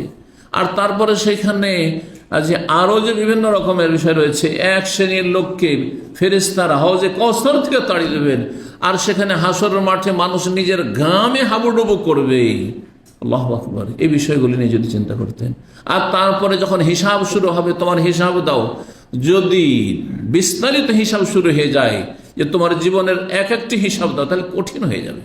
সংক্ষেপে যদি হয় হিসাবা ইয়াসিরা, যেটা বলা হয়েছে, আল্লাহ যেন আমাদের হিসাবকে সহজ করে, আল্লাহ রাব্বুল বিনা আযাবে যেন আল্লাহ আপনাকে জান্নাত দান করে, তাহলে তো সহজ। কিন্তু যদি হিসাব শুরু হয়ে যায়, তোমার যৌবনের হিসাব দাও, তোমার আয়ুর হিসাব দাও, তোমার পয়সার এক একটার হিসাব দাও, কোথা থেকে ইনকাম, কোথায়, তোমার বিদ্যার হিসাব দাও, জি, তোমার এই চোখের নিয়ামতের হিসাব দাও, হাত পায়ের হিসাব দাও। সুবহানাল্লাহ। যখন হিসাব শুরু হয়ে যাবে, প্রথম হিসাব যখন শুরু হবে সালাতের, চিন্তা করুন, যারা 10 বছর 20 বছর সালাত পড়েননি আর তারপর তওবা করেছেন, আপনার তওবা খালেস হয়েছে কিনা কে জানেন? আপনি কি খাঁটি অন্তরে তওবা করতে পেরেছেন? যারা বিভিন্ন কাবিরা গুনাহে লিপ্ত হয়েছেন, এখন আপনি সত্যি কি ওইভাবে তওবার শর্ত পুরা করে তওবা করতে পেরেছেন কিনা, তওবাতান নাসুহা হয়েছে কিনা, এটা দেখার বিষয়, চিন্তার বিষয়। এই বিষয়গুলি যদি আমরা চিন্তা করি, তাহলে আমাদের কখনো হাসি আসবে না, কান্নাই হতে থাকবে, কান্নায় আসতে থাকবে। আল্লাহ বোঝার যেন তৌফিক দান করেন। এই হচ্ছে এই হাদিসটির অর্থ, যে আমি যা জানি মরণের সময়কাল সম্পর্কে, আর বরজাখী জীবন, কবরের জীবন সম্পর্কে, আর বিচার দিবসে আমল কিয়ামতের হিসাব নিকাশ সেখানে যে রয়েছে, আর বিভিন্ন স্তর রয়েছে, জান্নাত জাহান্নামের সেই কঠিন শাস্তি সম্পর্কে, তাহলে তোমরা হাসা বাদ দিয়ে তোমরা সবসময় কান্না করতে। আল্লাহু আকবার। 28 নম্বর অধ্যায় হচ্ছে বাবুনি অধ্যায় হচ্ছে হোজেবাতের নার বিশাহাওয়াত। জাহান্নামের আগুনকে ঢেকে রাখা হয়েছে, কোথাও বলেন বেষ্টিত করে রাখা হয়েছে, যাই বলেন একই অর্থ, বাংলা বিভিন্ন বাংলাগুলি রয়েছে। হাজাবাই হাজ মানে ঢেকে রাখা, বেষ্টন করা, আড় করে রাখা। জাহান্নামের আগুনকে ঢেকে রাখা হয়েছে। অন্য রয়াতে রয়েছে হোজেবা শব্দটি, এখানে হোজেবা রয়েছে সেজন্য ইমাম বুখারী হোজেবা শব্দ নিয়ে এসেছেন, কিন্তু অন্য রয়েছে হুফফাতিল জান্নাতু বিল মাকারি, হুফফা, মানে ঘিরে রাখা হয়েছে, ঢেকে রাখা হয়েছে। যা ঢেকে রাখা হয় তাই ঘিরে রাখা হয়। কি দ্বারা জাহান্নামের আগুনকে ঘিরে রাখা হয়েছে বা ঢেকে রাখা হয়েছে, বেষ্টিত করে রাখা হয়েছে? বিশাহাওয়াতি, মানুষের মনের যেগুলি কামনা বাসনা সেগুলি দিয়ে, মানে এমন সুসজ্জিত করে রাখা হচ্ছে যেটা মানুষের কামনা বাসনা, মানে দেখলেই মন চাইবে সেদিকে চলে যাওয়ার, সেদিকে লাফ দেওয়ার, সেদিকে ঝাঁপিয়ে পড়ার, এইভাবে ঢেকে রাখা হয়েছে। হাদিস পড়েন আর তারপর তখন তার অর্থ বুঝবেন। 6487 নম্বর হাদিস মনে করছেন আবু হুরায়রা রাদিয়াল্লাহু তাআলা আনহু, তিনি বলেন আন্না রাসূলুল্লাহ সাল্লাল্লাহু আলাইহি ওয়াসাল্লাম রাসূল বলেন হোজেবাতের নার বিশাহাওয়াত, জাহান্নামের আগুনকে বেষ্টিত করে রাখা হয়েছে বা ঢেকে রাখা হয়েছে কি দ্বারা? মানুষের কামনা বাসনা দ্বারা। যা মানুষের কামনা বাসনা, মনটা চাই, প্রবৃত্তি যা চাই, তা দিয়ে যেন ঢেকে রাখা হয়েছে। তাহলে যদি এমন আকর্ষণীয় বস্তু দিয়ে, বলতে পারেন আকর্ষণীয় বস্তু দিয়ে ঢেকে রাখা হয়েছে, তাহলে কে আকর্ষণীয় বস্তুতে হাত বাড়াবে না? যেখানে ফুল দেখবেন, ফুল দেখলেই তো হাত বাড়বে ফুলের দিকে, বাড়বে না? বাড়বে না? কিন্তু আগুন যদি দেখেন কাঁটা দিয়ে হাত বাড়াবেন? কাঁটা লেগে যাবে হাতে না। ও হোজেবাতিল জান্নাতু বিল মাকারিহার, জান্নাতকে আবার বেষ্টিত করে রাখা হয়েছে বা ঢেকে রাখা হয়েছে কি দিয়ে? কষ্টদায়ক বস্তুগুলি দিয়ে, অর্থাৎ বিপদ আপদ দিয়ে, বালা মুসিবত দিয়ে। কি অর্থ হলো তাহলে? কেমন কথা? কামনা বাসনা দিয়ে কোনো জিনিসকে ঢাকা যায়? আর ঢাকলে কোনো একটা ঢাকার মতো জিনিস লাগবে, তাই না? কিন্তু কামন মানুষের আকর্ষণীয় বস্তু দিয়ে জাহান্নামকে ঢেকে রাখা হয়েছে বলা হচ্ছে, আর জান্নাতকে ঢেকে রাখা হয়েছে বালা মুসিবত, বিপদ আপদ দিয়ে, কষ্টদায়ক বস্তু দিয়ে। এর অর্থ বুঝতে হবে। এর অর্থ কি? অর্থাৎ জাহান্নামে যাবে কারা? যার আকর্ষণীয় বস্তুর দিকে ঝাঁপ দিবে, যেটাতে মজা লাগে সেদিকে ঝাঁপ দেবে, যাতে মজা লাগে সেদিকে ঝাঁপ দেবে। রাতারাতি বড় লোক হতে কাকে মজা লাগে না? এই 1000, 1500, 2000 করে বেতন পেতে পেতে পেতে 2 বছর 3 বছর তোরা ঋণ পরিশোধ করতে, তারপরে বাপ মাসে তাদের দিতে হবে, খরচ করে, ভাই বোন আছে দিতে হবে, এই করতে হবে সেই করতে হবে, আর তারপরে আরে নিজের ভবিষ্যৎ কখন বিয়ে শাদী করবো, কখন বাড়িঘর তৈরি করব, আর সবাই শহরমুখী হয়ে যাচ্ছে, আমি কত আর গ্রামে পড়ে থাকবো, অনুন্নত জায়গায় থাকবো, সেখানে শিক্ষার সুযোগ সুবিধা কম, চিকিৎসার ফ্যাসিলিটি কম, ইত্যাদি। এসব চিন্তা করছেন না? এইসব চিন্তা করতে গিয়ে আকর্ষণীয় বস্তুর দিকে ঝাঁপ দিলেন। কেউ বললো যে তুমি রাতারাতি বড় লোক হবে, কি এই হিরোইন আর গাঁজার ব্যবসা করো?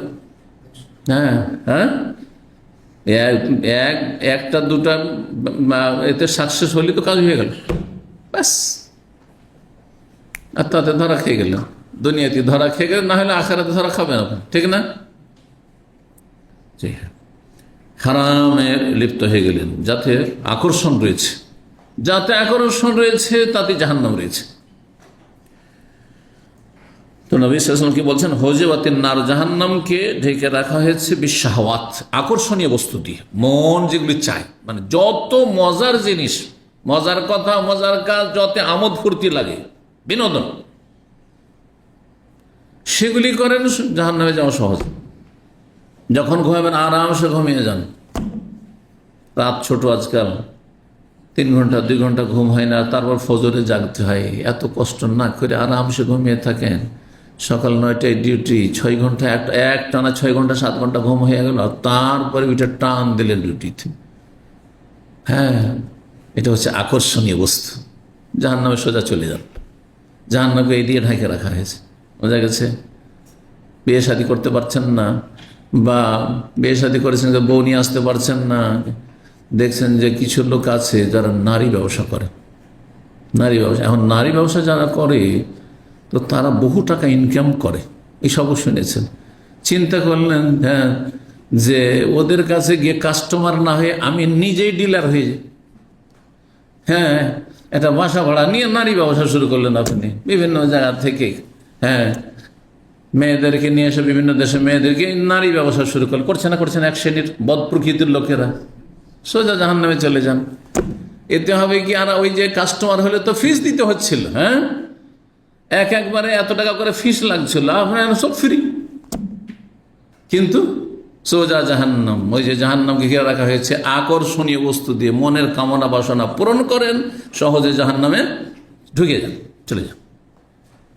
আর জান্নাতে গেলে কষ্ট করতে হবে, 2 ঘন্টা হোক আর 1 ঘন্টা হোক, হ্যাঁ ঘুম হোক আর নাই হোক, আমরা ফজরে যেতে হবে, নামাজটা সূর্য ওঠার আগে নামাজটা পড়তে হবে। কথা বোঝা গেছে।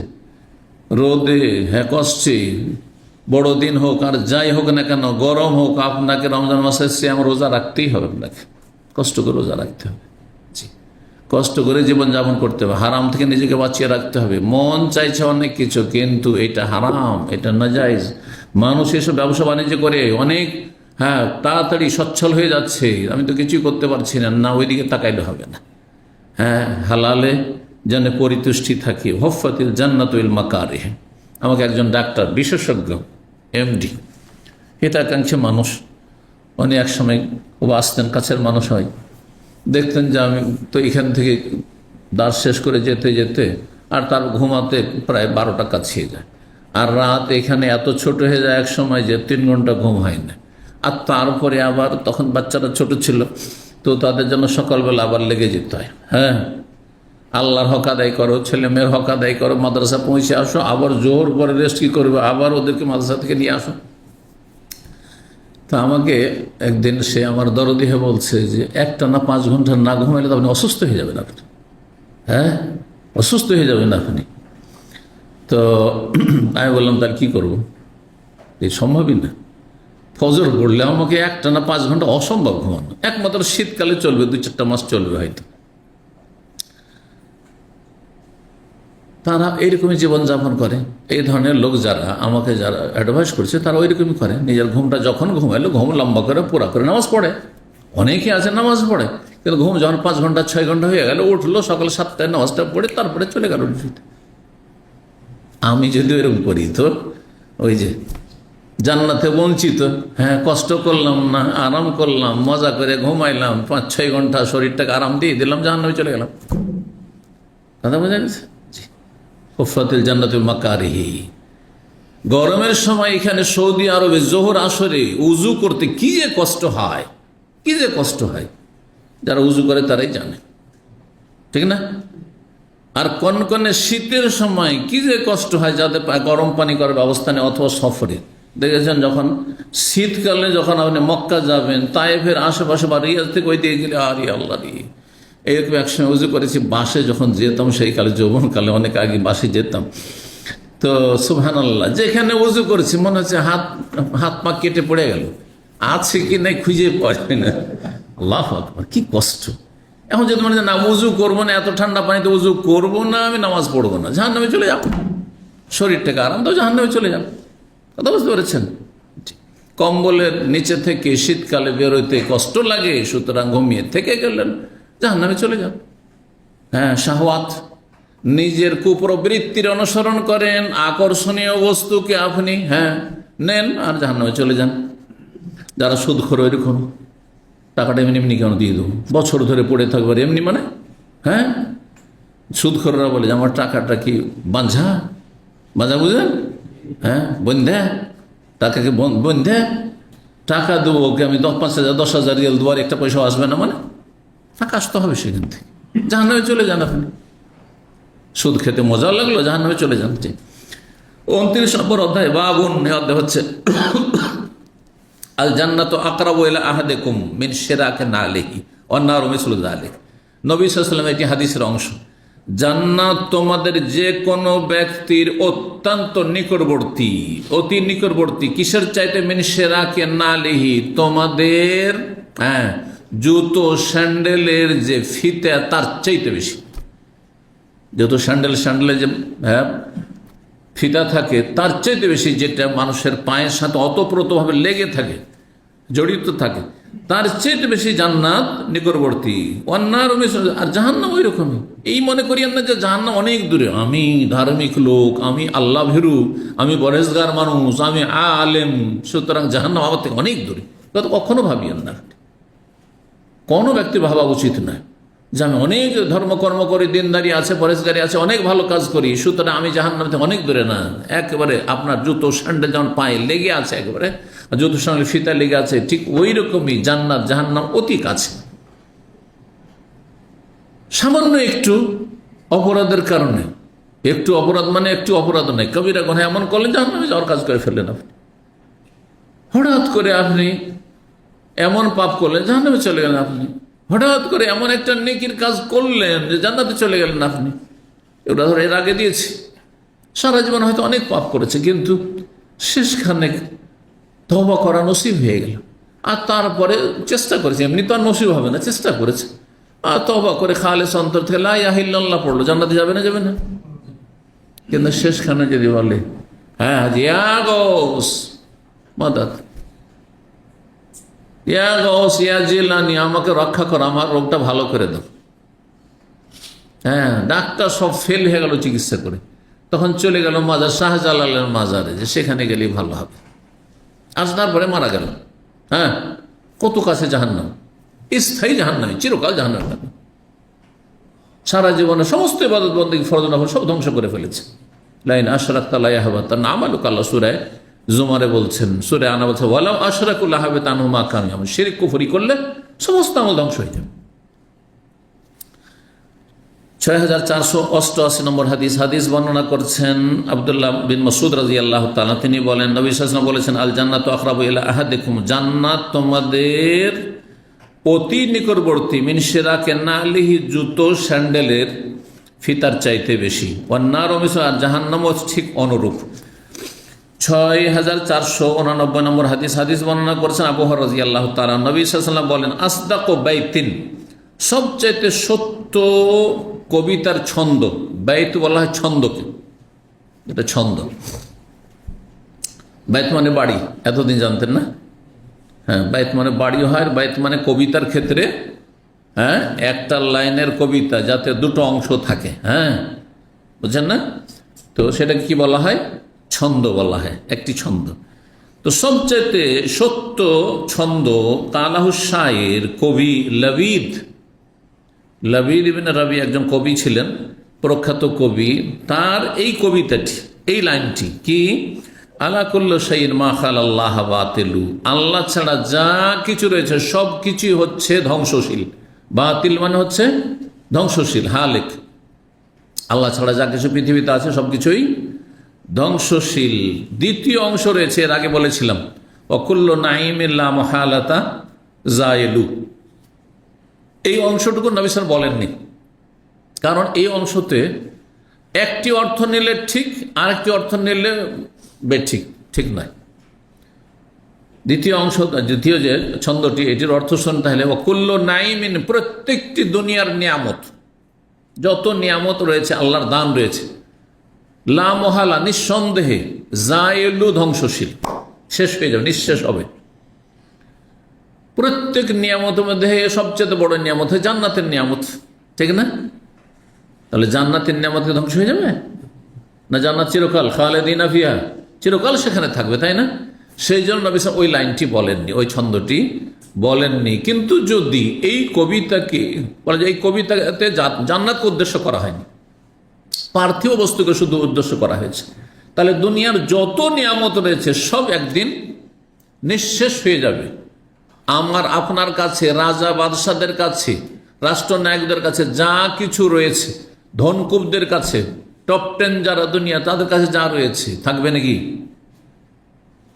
সে আগে ধ্বংস হয়ে যাবে, না হলে তার আগে তার ধন সম্পদ, তার রাজত্ব ধ্বংস হয়ে যাবে। কুল্লু নাইমিন, সমস্ত নিয়ামত, লা মুহালাতা, কোনো সন্দেহ নেই এতে যে জায়েলু, তা হচ্ছে ধ্বংসশীল দুনিয়ার নিয়ামত, তবে জান্নাতের নিয়ামত নাই।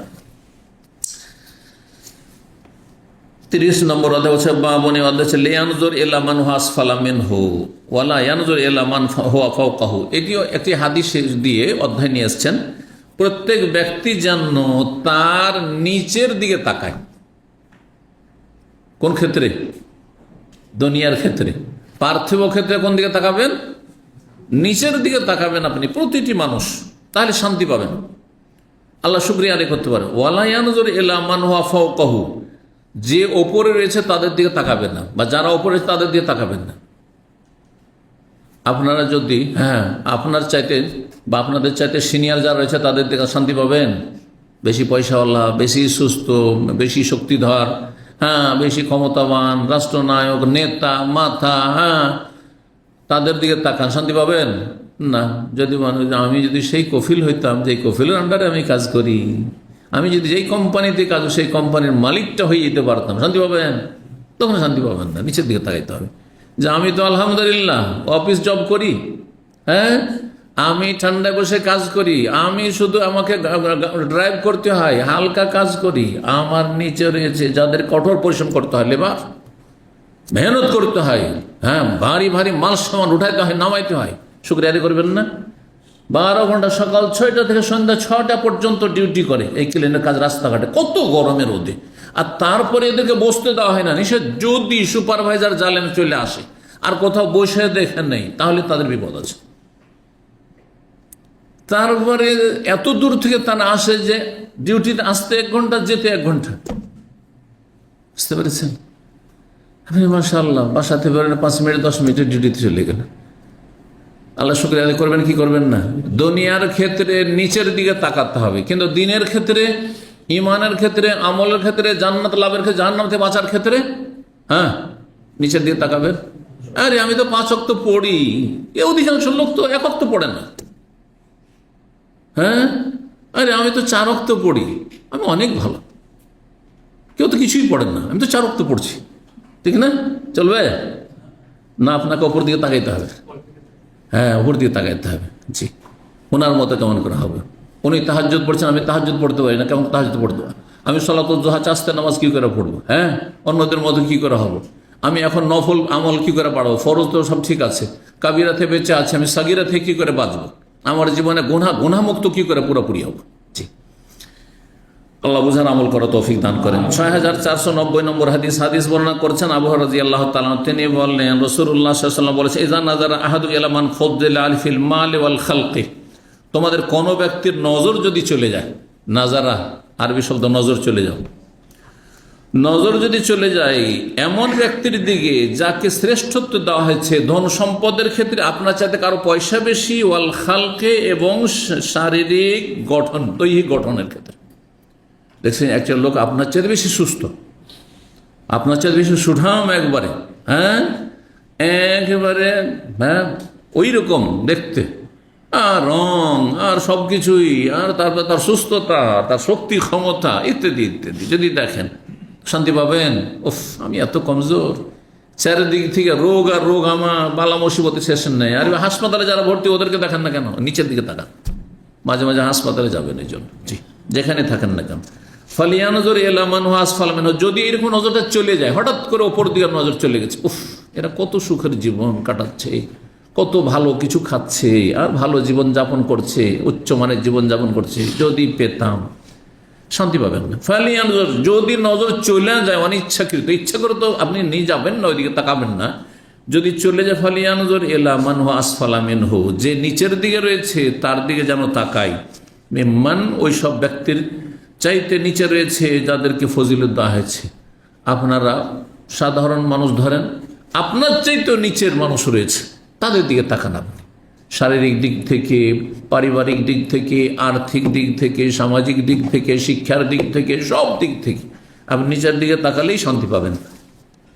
31 নম্বর অধ্যায় বলছেন বাবু মান হাম্মা বিহাসানাতিন ওয়া বিসাইয়্যাতিন। এই অধ্যায় হচ্ছে কোন ব্যক্তি যদি নেকি বা গুনার ইচ্ছা করে তাহলে কি হবে। নেকির ইচ্ছা করলো, তারপরে নেকিটা করতে পারলো না, এর সওয়াব। গুনার ইচ্ছা করলো, তারপরে গুনাহ করতে পারবে, তারপরে মনটাকে ফিরিয়ে নিল, আল্লাহর ভয়ে গুনাহ করলো না, গুনাহ করতে পারলো না, নয় গুনাহ করতে পারবে তারপর করলো না, তো তারও সওয়াব রয়েছে। ওই মর্মে যে হাদিসটি রয়েছে হাদিসে কুদসি। 6491 নম্বর হাদিস বর্ণনা করছেন ইবনে আব্বাস রাদিয়াল্লাহু তাআলা আনহু। তিনি বলেন নবী সাল্লাল্লাহু আলাইহি সাল্লাম বলেছেন ফিমা ইয়ারবি আন রাব্বিহি আযza ওয়া জাল্লা, মহান রব থেকে তিনি বর্ণনা করে কালা, নবী বলেন কাল আল্লাহ বলেছেন ইন্নাল্লাহ আযza কাতাবাল হাসানাত ওয়াস সাইয়্যাত, আল্লাহ নেকি এবং গুনাহ সমূহ সুনির্ধারিত করে দিয়েছেন, লিখে রেখেছেন। তকদিরে লেখা আছে, তকদিরে লেখা আছে। তকদিরে লেখা আছে মানে কি বাধ্য নাকি?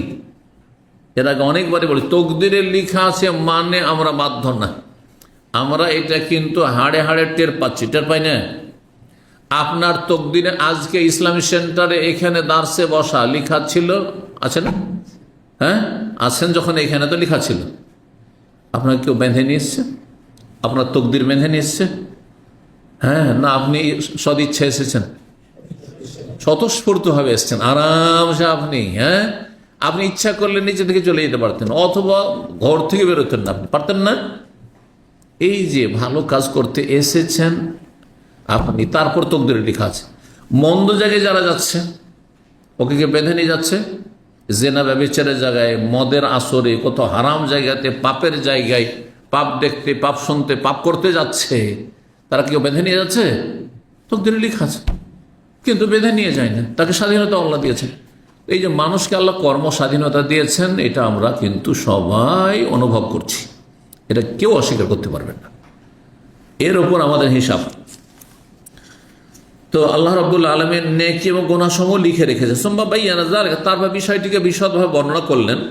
ফামান হাম্মা বিহাসানাতিন, সুতরাং কোনো ব্যক্তি যদি নেকি করার ইচ্ছা করে, নেকির জন্য ইচ্ছুক হলেন আপনি, ফালাম ইয়ামালহা, তারপরে সেই নেকিটি আপনি করতে পারলেন না, করলেন না নাই। ধরেন আপনি মসজিদে নামাজ পড়তে যাওয়ার খুব ইচ্ছা করেছে, উজু করেছিলেন, আর তারপরে তখন বের হচ্ছিলেন, আর হঠাৎ করে একটু অ্যাক্সিডেন্ট হয়ে গেল, বা হঠাৎ করে এমন শরীর অসুস্থ হয়ে গেল, যেতে পারলেন না আপনি, পূর্ণ আপনি 27 গুণের সওয়াব পাবেন ওখানে মসজিদে যাওয়া, বুঝছেন না?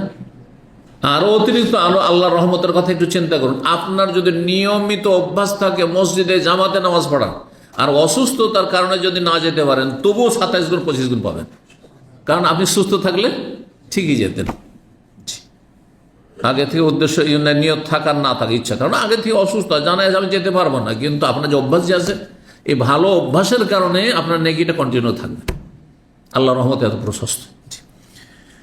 ইসলামী সেন্টারে আসার নিয়ত ছিল, কিন্তু যে কোনো কারণ হঠাৎ করে একটা কারো টেলিফোন চলে আসলে আসতে পারলেন না মালিকের, অথবা যে কোনো বাধা হয়ে গেল সেজন্য আসতে পারেন। নিয়ত ছিল, সব পেয়ে গেছিলেন, হয়তো এলেম সরাসরি নিতে পারলেন না, কিন্তু সব পেয়ে গেছিলেন। তাই বলছেন যে ব্যক্তি নেকির ইচ্ছা করলো, ফালাম ইয়ামালহা, তারপর সেটা করতে পারলো না, কাতাবাহাল্লাহু লাহু ইনদাহু হাসানাতান কামিলা, পূর্ণ এক নেকি আল্লাহ লিখে দিয়েছেন, পূর্ণ এক নেকি আল্লাহ লিখে দিয়েছেন। ফাইন হাম্মা বিহা, আর কোনো ব্যক্তি যদি কোনো নেকি করার ইচ্ছা করে, ও আমেল আর সেটা করেও ফেললো, কাতাবাহাল্লাহু ইনদাহু আশারা হাসানাত, 10 নেকি আল্লাহ কমপক্ষে লিখবেন, এলা সাবিমিয়াতে জেফিন, 10 থেকে 100, 100 থেকে 700, এলা আজাফিন কেজিরা, বহু গুণে সেটিকে বর্ধিত করতে পারেন আল্লাহ রাব্বুল আলামিন। তাহলে সেটি শুধু দান সাদকার ক্ষেত্রে না, দান সাদকা ছাড়াও যে কোনো নেকির ক্ষেত্রে, এই যে আমরা নামাজ পড়ছি 5 10 50 কমপক্ষে, যেমন হাদিসে মেরাজের হাদিসে রয়েছে, কিন্তু সেটি 100 গুণ হইতে পারে, আবার তার চাইতে বেশি হইতে পারে, 700 গুণ হইতে পারে, তার চাইতে বেশি হইতে পারে, এলা আজাফিন কেজিরা, যে কোনো নেকির ক্ষেত্রে। ওমান হাম্মা বিসাইয়্যাতিন, কোনো ব্যক্তি যদি গুনার ইচ্ছা করে, মনে শয়তানি ওয়াসওয়াসা আসলো, আর মনটা চাইলে একটা পাপ করান, ফালাম ইয়ামালহা, তারপরে সেই পাপটি করতে পারলো না, করলো না, করতে পারলো না। যখন চুরি করার ইচ্ছা হলো, আর তারপর চুরি করতে গিয়েছিল, আর তার বাড়িওয়ালা জেগে গেছে, গুনাহগার হবে না? গুনাহগার হবে অবশ্যই, কারণ ও পারলে চুরি করতো। এজন্য এখানে কি বলতে হবে, সে আল্লাহর ভয়ে আর কি করলো না, চুরি করলো না। নিয়ত ছিল চুরি করবে, হ্যাঁ নিয়ত হয়েছে, ইচ্ছা হয়েছে, কিন্তু তারপরে সে চুরি করা বাদ দিল। কিসের জন্য? আল্লাহর ভয়ে, মানুষের ভয়ে নয়, প্রশাসনের ভয়ে নয়। যদি এমনটা করে কাতাবাহুল্লাহু লাহু ইনদাহু হাসানাতান কামা, আল্লাহ পূর্ণ নেকি লিখবেন। গুনার নিয়ত করেছিল কিন্তু গুনাহটা করতে পারতো, তারপরে যে করলো না, সেই জন্য নেকি লিখা হবে তার। গুনার নিয়ত করেও নেকি লিখা হবে, কি জন্য? আল্লাহর ভয়ে ছেড়েছে সেই জন্য। ফাইনুহা হাম্মা বেহা, আর মানুষ যদি গুনহার নিয়ত করে, ইচ্ছা করে, ফামেলাহা, তার গুনাহটা করেই ফেলে, গুনাহ করে ফেললে, নেকি করলে কত পেল? 1 থেকে 10, 10 থেকে 100, 100 থেকে 700, 700-র বেশি আল্লাহ বহুগুণে বর্ধিত করতে পারেন, কিন্তু গুনার ক্ষেত্রে না, বহুগুণে বৃদ্ধি করা হবে না। ফামেলাহা, গুনাহ করেই ফেললো, কাতাবাহুল্লাহু লাহু সাইয়্যাতান ওয়াহিদা, একটি গুনাহ করেছে, একটি গুনাহই লেখা হবে। 10 গুনাহও লেখা হবে না, 100 গুনাহও লেখা হবে না, 700 তার বেশিও লেখা হবে না। আল্লাহর রহমত কত বেশি, চিন্তা করুন তো দেখি। জি, 32 নম্বর অধ্যায় বলছে বাবু মায়ুত্তাক মিন মুহাক্কারাতিজ যুনুব। এই অধ্যায় হচ্ছে পাপকে তুচ্ছ মনে করা থেকে বিরত থাকা। মায়ুত্তাকা, বেঁচে থাকবেন আপনি, মিন মুহাক্কারাতিজ যুনুব, পাপকে তুচ্ছ মনে করা থেকে। পাপকে তুচ্ছ মনে করবেন না। অধিকাংশ যারা বিভিন্ন পাপ করছেন আর আল্লাহর ভয়ও আছে, আল্লাহর ভয় আছে আর পাপ করছেন, এমন অনেক লোকের আছে যারা বেশ কিছু পাপকে তুচ্ছ মনে করছেন। উদাহরণ দেব 2-1টি। টাকনার নিচে কাপড়, অনেকে দেখবেন 5 টাইম নামাজ পড়ে কিন্তু টাকনার নিচে কাপড়, এটা তুচ্ছ মনে করছে। হ্যাঁ, আমার অহংকার নেই, তুচ্ছ মনে, অথচ জাহান্নামের শাস্তির কথা রয়েছে। একটু ভয় লাগে না আপনাকে? আর নামাজ পড়ছেন, নামাজ আপনাকে এই জাহান্নামের রাস্তা থেকে বিরত রাখতে পারলো না? তারপর অনেকেই এক ওয়াক্ত, আল্লাহ যে লোককে দেখি আমি বিভিন্ন জাতির, তারা জামাতের এত গুরুত্ব তাদের কাছে যে 70-80 বছর বয়স হয়ে গেছে, হ্যাঁ চলতে পারে না, লাঠি ধরে চলছে, হুইল চেয়ারে আসছে, তারপর মসজিদে এসে জামাতে নামাজ পড়ছে, কিন্তু মুখে প্রতিদিন দাড়ি শেভ করে আসছে। নাউযুবিল্লাহ। এই যে মুহাক্কারাতিজ যুনুব, গুনাহকে তুচ্ছ মনে করা, কোনো ফ্যাক্টরি নাই, কোনো ব্যাপারই না। আজকাল এই মিডিয়ার যুগে, সোশ্যাল মিডিয়ার যুগে বিশেষ করে চোখের গোনা, মহিলাদের দিকে তাকানো, ফেসবুকে, ইউটিউবে, হ্যাঁ আর টিভিতে খবর পড়ছে, মহিলা ওইদিকে তাকিয়ে শুনছে, আর তারপর নাউজুবিল্লাহ শিয়ানো করছে। মহিলা কোনো কিছু একটা, তাকে আর্টিকেল বা কোনো একটা ভিডিও ভালো লাগলো, কোনো একটি কথা ভালো লাগলো, তার পক্ষে সেই জন্য মহিলার ছবি সহ শেয়ার করে দিচ্ছে। অনেক দাড়িওয়ালা 5 ওয়াক্ত নামাজ পড়ে জানি, তারা এগুলো শেয়ার করে দেয়। আশ্চর্য কথা, আপনি হারামকে হারামই মনে করছেন না, আপনি এটা গুনাহটাকে তুচ্ছ মনে করছেন। আপনি নিজেও হারাম দেখলেন আপনি মহিলার চেহারার দিকে, আর অন্যরাও যাতে দেখুক, যে গ্রুপে আছে ওদেরকে শেয়ার করছেন আপনি।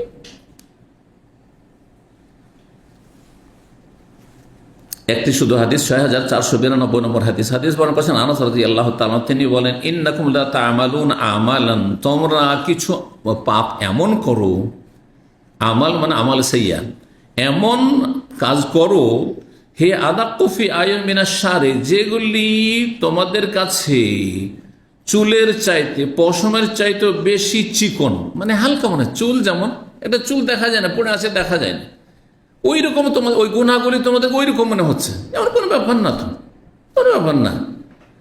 অথচ ওই পাপটাকে ইন কুন্না লানাউদ্দুহা আলা আহাদিন নবী মিনাল মুবিকাত, আমরা নবী সাল্লাল্লাহু আলাইহি ওয়াসাল্লাম আমলে সেই গুনাহগুলিকে ধ্বংসাত্মক মনে করতাম, ধ্বংস করে দেবে, আমাদেরকে জাহান্নামে নিয়ে যাবে। মুবিকাত মানে মুহলিকাত, ধ্বংস করে দেবে। আমরা এত ভয় পেতাম গুনাহকে, সেই গুনাহগুলিকে তোমরা চুলের মতো চিকন হালকা মনে করছো, সরু মনে করছো। আল্লাহ যেন সমস্ত গুনাহকে আমাদের বেঁচে থাকার তৌফিক দান করেন। আল্লাহ আমাদের তওবা করার তৌফিক দান করেন। আল্লাহ ভালো মানুষ হওয়ার তৌফিক দান করেন। ভালো মানুষদের আল্লাহ রাব্বুল সাথে থাকার তৌফিক দান করেন। রব্বানা আতিনা ফিদ দুনিয়া হাসানাহ ওয়া ফিল আখিরাতি হাসানাহ ওয়া কিনা আযাবান নার। সুবহান রাব্বিকা রাব্বিল ইজ্জাতি আম্মা ইয়াসিফুন ওয়া সালামুন আলাল মুরসালিন ওয়া আলহামদুলিল্লাহি রাব্বিল আলামিন।